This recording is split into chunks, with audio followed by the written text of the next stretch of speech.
Bonjour tout le monde, j'espère que vous êtes en forme pour ce nouveau numéro de Forexpresso. L'information du jour, c'est la hausse des taux de la Banque d'Australie, donc qui s'engage dans un processus de resserrement monétaire. Le dollar australien a monté parce que certes, la hausse des taux était attendue, mais on attendait plutôt une hausse de 0,15 points de base et ils ont acté 0,25 points de base, donc un peu plus fort, ce qui montre que la Banque d'Australie s'engage à son tour dans un processus de resserrement monétaire qui devrait être accompagné donc de d'autres hausses de taux les marchés anticipent des taux à 0,75 points de base au mois de juin.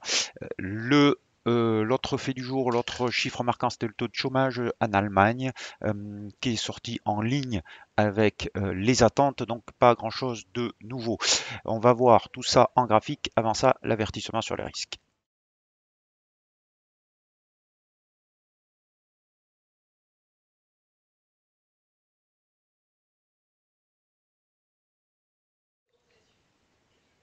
Voilà, donc attendez, on va, hop, pardon, voilà, les graphes. Ok, on voit le dollar donc qui reste sur des niveaux extrêmement élevés, proche de son plus haut de jeudi, pardon, euh, qui malgré tout est dans l'attente de la réunion de la Fed qui aura lieu demain, demain soir. Enfin, ils se réunissent aujourd'hui et demain, mais le compte rendu sera donné demain soir avec le discours attendu de Jérôme Powell. J'en reparlerai demain, mais on attend 50 points de base de hausse, plus une réduction de leur bilan. On verra ce qu'il en est. Certains pensent à 75 points de base, mais ça a peu de probabilité quand même, je pense. Cela nous donne sur l'euro-dollar une situation, hop, comme celle-là, bien sûr, l'euro-dollar qui reste proche de ses plus bas, sur le fort support sous 1,05 qui correspond au plus bas de mars 2017. Ici, survente marquée du RSI, donc attention, un scénario possible, ça serait un rebond vers 1,0750 avant une rechute ou la cassure des 1,05 qui donnerait un objectif à 1,0340. Voilà pour les niveaux à surveiller. Je n'ai pas de préférence sur entre ces deux scénarios. Les deux peuvent vraiment arriver. La seule chose, c'est qu'on est dans une tendance baissière malgré tout. Pour inverser cette tendance baissière, il faudrait passer au-dessus de 1,0934. Donc la pression vendeuse risque de s'exercer plus fortement. Il faudrait que Jérôme Powell modère vraiment ses propos demain pour, je pense, avoir un rebond assez fort. Mais euh, il y a peu de chances aussi qu'on ait de grosses variations d'ici demain soir. Même chose pour le câble. Le câble qui, vous voyez, est dans un mode consolidation. On pourrait donc jusqu'à demain avoir une évolution entre le point bas de jeudi et le point haut de vendredi avant de sortir éventuellement de cette consolidation horizontale. L'analyse technique nous dit quoi? L'analyse technique nous dit que sous les moyennes mobiles baissières de court terme, la probabilité est plus forte qu'on sorte par le bas que par le haut, mais ça n'est pas certain, surtout qu'on a un RSI qui s'oriente un petit peu à la hausse, donc des éléments contradictoires qui plaident pour une correction et d'autres qui plaident pour la continuation de la tendance. On verra demain ce qu'il en est après certainement la Fed.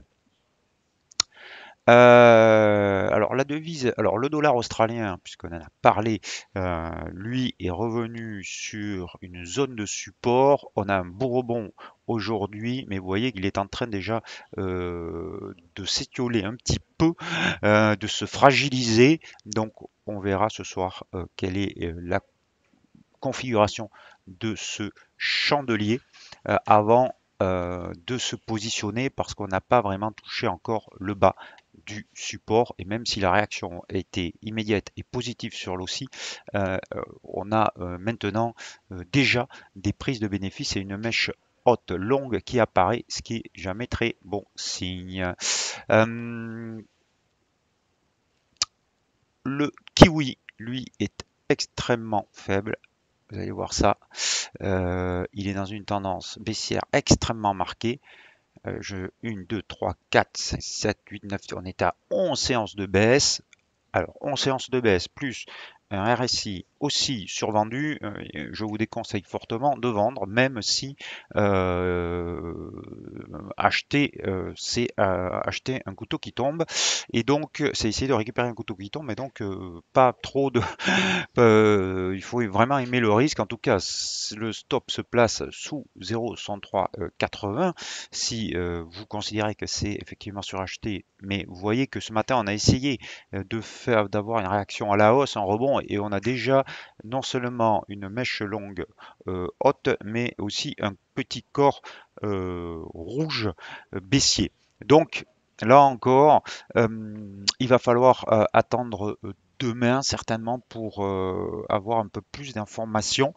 En tout cas, retenez qu'on est sur cette paire de devises extrêmement survendue. C'est le cas aussi alors du dollar yen, hein. Je vous en ai parlé hier, le dollar yen, ce qu'il va falloir surveiller, c'est cette éventuelle divergence sur le RSI qui pourrait avoir lieu, mais si et seulement si, j'insiste bien, ce scénario serait validé, le RSI casse 64,35, puisque c'est les deux creux ici. La divergence baissière, elle apparaîtrait ici, mais pour l'instant, on n'a pas cassé, donc il n'y a pas de divergence. Et donc pour l'instant, la tendance haussière reste valable et la probabilité est plus forte d'aller sur 135 que de voir le dollar yen corriger. Alors la correction, elle se mettrait, il peut y avoir une respiration sans que ça change énormément la tendance. Euh, si on revenait, vous voyez, jusqu'à 126,95.